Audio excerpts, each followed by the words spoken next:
I used to think I had to have important events to write about. You know, I had to be taken by pirates or something, but there are things about playing potsy on the sidewalk that are interesting to write about. I have so many fascinating things to write about from my life, I can't get away from it. I find myself doing a lot of writing about that particular part of what it means to be a Puerto Rican in this city and what it meant to my parents. If you're an alcoholic, sometimes you take it out on friends and relatives and all that. And I can take it out on paper. It really helped me.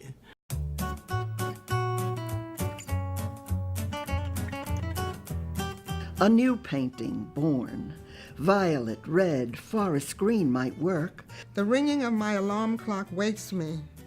Feet shuffle their way into the kitchen. Running through the field from the forest called death. Age 14, newly radicalized by the Spanish Civil War. Comes the revolution, I'll meet you at the barricades. Falling in love, closed my eyes, kissed myself in the mirror that hung on the wall. To my chagrin, she looked bewildered, screamed loudly, and bolted out the door.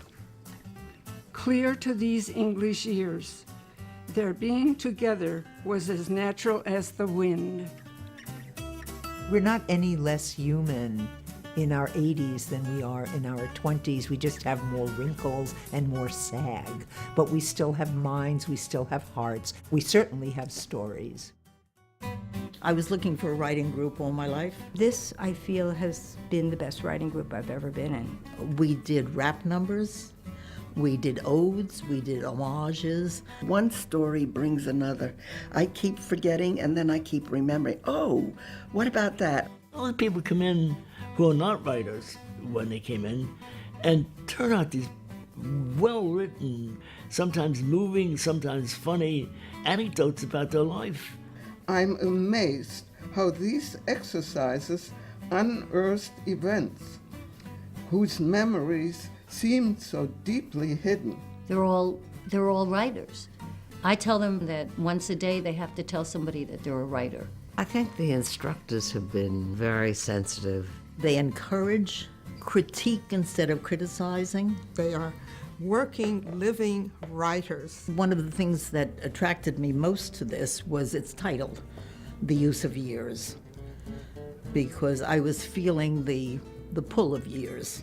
These are people with long, rich lives. These are people who have experienced birth, they've experienced loss. Our society can be enriched by knowing these narratives. I said, okay, would you like to do a chapbook? Putting a chapbook together is not just the writing part. Each chapbook also took on an historical aspect. And I have 2 grandchildren, and this is my legacy. I wanted it to be something that they could hear about, read about after I'm gone, and this is my opportunity to do that. I'm not sure my life could continue as it has without the stimulus and comfort of this program, and that's exactly what I would say about poets and writers. I have developed such close friends here that it's delicious. We've learned to trust each other and say things we would not say to other people.